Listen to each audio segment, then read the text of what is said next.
Thundering pavement, racetracks, rallies, or just common interest gatherings. West Coast smooth to East Coast flash. Ask anyone interested in classic cars, street rods, or stock purists, and they'll most likely tell you it all started when they were young. The automobile is part of the fabric of American culture, and with car buffs, it's not just a hobby, it's an expression. Today we're going to talk about some people who have turned their passion into a real expression of functional art. Some of them painstakingly researched to make sure that every detail on the vehicle is exactly as it was when it rolled out of the factory, right down to the nuts and bolts, while others change the car into something completely different and make it one of a kind. No matter what style, career, hobby, or background, we call them car junkies. Well, I started in a two-car garage as a teenager, just working on my own cars and my buddies' cars. And I've been doing it all my life, since I was about 15 years old. I have a love for cars, a passion for them. I grew up around them. My grandfather was a technician, and so was my uncle. So, the whole time I was around them as a kid, playing with them, working on them. I really began when I was 16 years old, started messing and changing appearance of cars. I've always been in cars. I've liked cars ever since I was a little boy, In high school, my daddy, he was a kind of mechanic, whatever, and the first car I ever had was a 57 two-door. I think we paid $200 for it. In my younger days, there's a lot of people, I watched Smokey and the Bandit, and I love that car. Dad was an ex-drag racer, sprint car driver, and I just had the hot rod bug ever since then. I guess I kind of come from an entrepreneurial background. My dad's owned his own business from the time I was born and up until now in construction industry. He's always told me from the time I was in school and even, all the up to college is go to school, get an education, so you don't have to come out here and work as hard as I do. So I went in high school, had no idea what I wanted to do. He actually bought a trailer of his for his business and had it repainted. So when I was watching the guy, repaint this thing and make this trailer that was this, inconspicuous, ordinary thing and transformed it into a prettier, ordinary thing, but he just completely transformed it, and it just kind of blew me away. I kind of grew toward more the custom automobiles throughout high school. Took 2 years vocational school during high school for in welding. Straight out of high school, went to college in collision and repair. So all throughout college, I kind of started taking on little side jobs, for friends, family, just little small hoods, fenders, whatever. It's kind of fixing them, painting them, and that part-time job kind of grew into my full-time job at Rogers Rodworks. Frame-off restorations on cars, sheet metal work, rust repair. I love being able to see the transformation that a vehicle takes from just a rust bucket that some people would look at. This thing's ready for the junkyard, and when you get it out and it looks like something, one of these cars that's behind me today, seeing that transformation and you step back and see all your hard work, that's the payoff. We've got the car show, World of Customs. We really, when we started this car show, we wanted to bring a family event to our area to kind of showcase some of these custom cars. We also wanted to bring in Student and Career Day. That's one of the things that kind of really got to me and a couple of the other owners to get the kids, pushing a skilled trades as a career choice. There's a great need not only in our area but all across the nation in the automotive industry for skilled technicians, mechanics, paint and body men. I mean, you name it. It's a great career. We was encouraging the kids to follow and pursue their passions and follow their dreams, if it's in the automotive industry or otherwise, but, just never give up, get the education, follow those dreams. You never know what we would spark with one of those young children.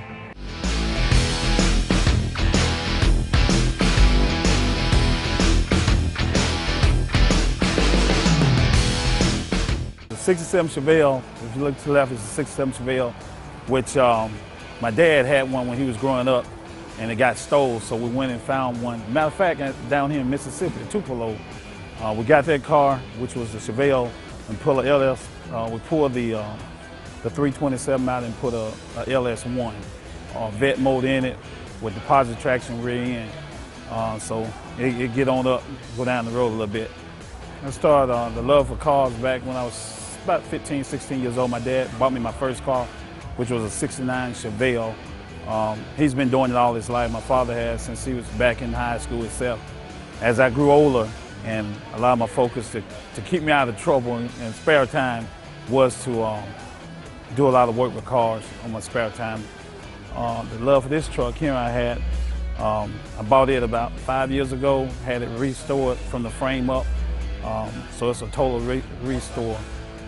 Redone the paint. It was the original color was blue and red, and I changed it to the black.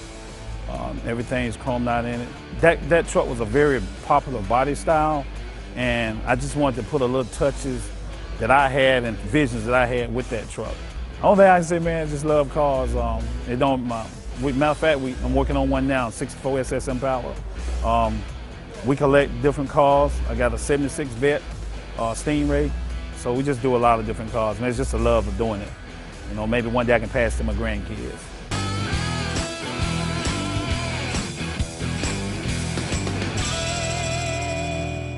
Why this? You know, a lot of people ask me that. Why hot rodding? Why custom cars? And you know what? The best answer is it's a passion. Dad was an ex-drag racer, sprint car driver, and I just had the hot rod bug ever since then. When I was born, Mom said quit racing, and so what's a guy to do? So builds hot rods, and that's basically how I got started. Building cars with Dad. I was 8 years old when I built my first small block Chevy all by myself. So, and it actually started. That's what's a good thing. So it actually started. But it's just a passion. You can't explain it. Car people are the nicest people in the world. We can be very competitive at a car show. Like, I wonder who's gonna win, who's gonna win, my interior's better, I got more chrome than you. But come down to it, if I break down, my guy that was very competitive will come over there and help me out, jack up my car, crawl underneath it. And that's just the camaraderie that we have. You know, back in the 40s, when this industry really started getting mainstream, guys were building tools to build the cars that they needed to build. The tools didn't exist. They actually built the tools to pound out a fender or chop a top or whatever the case may be. And that's what I love, that these guys actually built the tools to build the car that they wanted to build. Well, I travel all over the place, and the people that I meet is just amazing. They're so proud of what they've built. But I like the passion of using your hands, you know, the blue collar guy. When I had my shop and they came in and we decided to do this, they took measurements, and it was so real because I could not believe that Mattel was in my shop measuring my car for a Hot Wheel, and I could hardly wait. And they called me on stage, and I was like, oh, cool. You know, in 1998, we're gonna have, and I brought it out, Von Hot Rod's 41 Ford as the tail dragger, and I was like, whoa. It kind of fell into the artwork. People ask me, how did I get started pinstriping? And it's kind of like, I built a hot rod shop is where I got my started. I'm a fabricator, designer, builder by trade. And at the hot rod shop, I would hire a pinstriper to come in and stripe the cars, and I'd flip them or sell them. Well, I got a little frustrated with the guy one time, and you know, I said, you know, just forget it. I'll do it myself. I'll figure out how to do it. I'll learn. And so grabbed a brush, wrong brush, grabbed a can of paint, wrong can of paint, and another striper saw what I was doing. He said, here's my brush, here's the paint, try it. I laid my first line 12 inches long, and I was hooked. I said, I could do this, a little practice. And pinstriping has always been on the hoods of cars, in the trunk, or down the side of the body line. I took that concept years ago and started adding it to purses, laptop computers, KitchenAid mixers, kitchen cabinets, girls' high heel shoes, and just went very mainstream with it. And with social media, it's just really opened up the doors. It's not, you know, in the background anymore. It's very mainstream now. You find pinstriping at Disneyland, you find pinstriping in your local, you know, ski shop, surf shop. Yeah, striping on everything now. My advice to somebody that wants to get in the industry is go all in. I know people frown on this, but the word is volunteer. Volunteer for your local hot rod shop, speed shop, body shop, whatever, your tire shop if you want to get into that. I could show you the secrets, but I can't teach you the passion. That's something I can't teach. It's got to be in you. And that's the best advice I can give, is just do it. We live in the home of the brave and the land of the free, and just go out there and do it. Go all in. You know, there's only two answers they can give you, which is no, but what if they tell you yes? What if they say, yes, let's do it together. Yes, let's figure it out. You just don't know until you ask. That's the best advice I can give, is take a kid to a car show, because you never know what's going to happen. My favorite line is, there's not an app for what we do.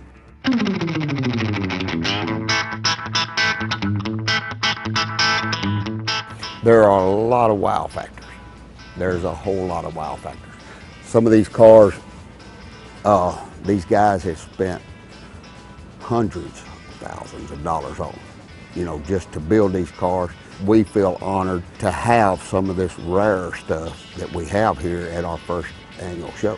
There's 7 of us that owns this, and we're just a lot of car guys that got together through meeting at car shows and become good friends.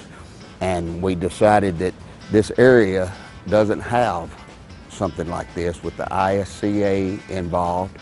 So far we have gotten a lot of good compliments off of this. We've got a tremendous amount of cars and vendors here for a first time show. A lot of these cars has a lot of new ideas added to the 50s and 60s year models. Everybody's got their own taste. In my younger days, I watched Smokey and the Bandit, and I loved that car. And I said, one of these days, I'm gonna own one of them cars. I built Trans Am, and I love that car. I've always had a passion for it, and the truck. I'm a truck driver, have been for 29 years. And my passion with these cars, I've just always had ever since my early days. And the Trans Am was my car. That's kind of what stirred the fire and got it all lit. And now we have invited the Snowman's truck and the Bandit and Big Enos Cadillac and of course Buford's car to our show, The World of Customs.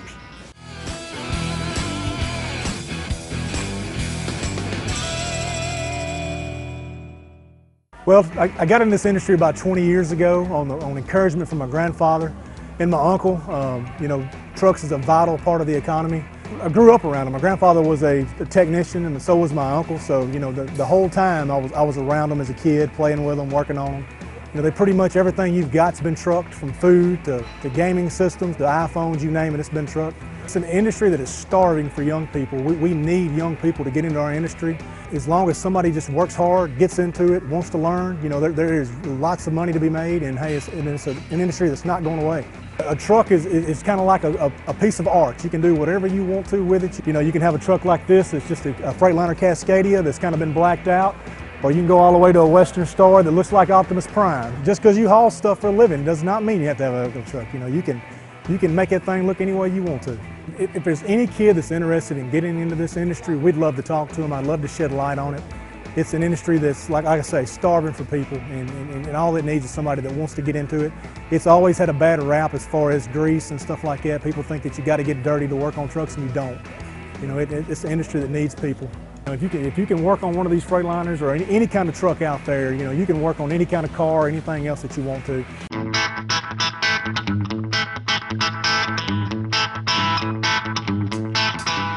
My first car was a 57 Ford, 4-door, straight ship on the column, and it was blue and white. First thing I did, I changed the color to a solid blue, and I had to put the seats in it rolling plated like you did back in that era.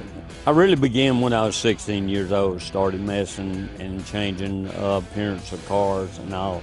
I've had several cars over the years, and right now, this is a car I have. It's a 2017 Corvette, and I just kind of envision what I want to do to it, and then if I can't do it, I'll try to get someone else to help me do it to get the looks that I want of the car. Because I feel like if you're going to have one, make it yours instead of having it like everybody else's. I guess I'm never growing up, because to me, I'm always going to be young at heart, because I love automobiles and I always have, and I just get an enjoyment from them.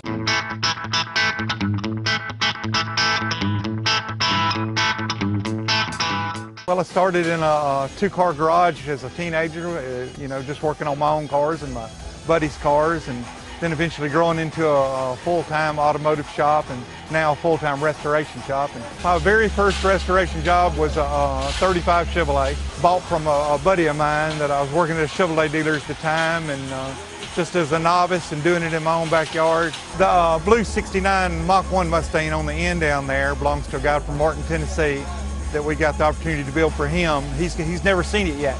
He hadn't seen the whole build, and he's going to see it here tomorrow. This 62 GMC belongs to a really good customer. We've done 3 cars for him, and this truck was his dad's personal truck that he bought brand new.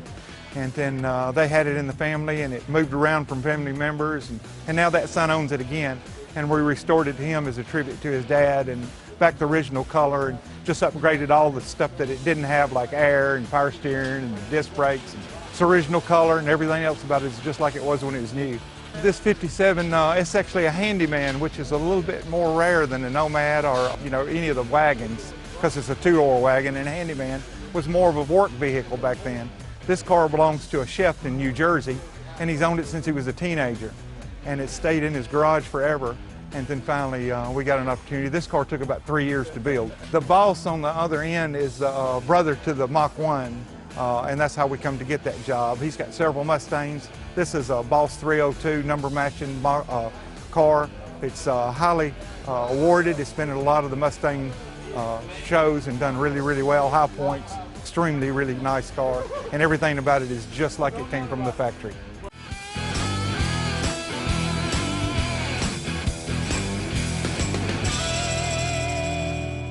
I've always been in cars. I've liked cars ever since I was a little boy, and I've just always liked cars, and I've always fooled with cars, and old cars has character about them. New cars, you can't tell what kind of car they are unless you see a name on them, Old cars, you can see one a mile off and tell what it is, First car that I actually worked on, I guess, I had a 37 Dodge. That was my first car. Of course, I had to work on it to keep it running, It wasn't much of a car, This is my pride and joy here, my 69 Chevelle. It's an all-original car, unrestored. It's got 32,000 actual miles on it. The paint's original, everything's original. It sat in a dark shed for nearly 23 years before I bought it. I've had it about 15 years, and I'm the second owner. I'm in the process of working on a 48 Fleetline Chevrolet. I'm street rodding it. I'm putting the body all back original and the inside back original, but I'm putting a late model running gear under it, so if I want to go to Memphis, I can get in it and it's dependable, It's just a love for old cars, It's like people have all kind of hobbies, and old cars is one of mine. I'm hobby prone. I hate to say it, my wife kills me about it.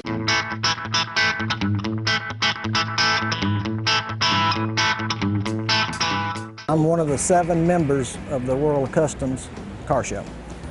We all got together as a group at car shows and kind of got to talking over different things and decided we wanted to put on something that Mississippi has never seen before. There's never been a show like this in the state of Mississippi. ISCA, which is the International Society of Car Association, we bought the rights to that, and that's why we have all these $200,000 or $300,000 cars sitting here on these displays and all. We wanted people coming in. We got people from Arkansas, Texas, Florida, Kentucky, and all. We want cars that nobody else in this area has seen. Most all these cars here at one time, some of them probably set out in a field or was their daddy's car or whatever, and they've took it, completely disassembled it. We have several cars right here that's been frame off restoration. That's means every bolt has been took apart, every piece has been sandblasted, repainted, and put back together. We have a couple of cars here, Trans Ams, that one of our members has. He's won 5 national championships in Ohio with his Trans Ams. My car is an 87 T-Type, but the T-Type, you can get it in colors, and my interior is gray with no black. I have 2 of them. One of them's a gray and one just happened to be a black. And it's got the blackout package on it, which means the bumpers, all the bumpers are blacked out, the grille and everything. It's just a V6 turbo. That was last year. They made the V6 turbo in the Buicks in '87. And it's one of the stouter cars. I got 5 cars, and it's probably the stoutest car that I've got as far as running around. It runs in the 10s at the quarter track. We hope you've enjoyed this glimpse into the lives and minds of these talented artists. They're really a welcoming community, whether you're a novice or a seasoned wrench turner. Thanks for watching Car Junkies.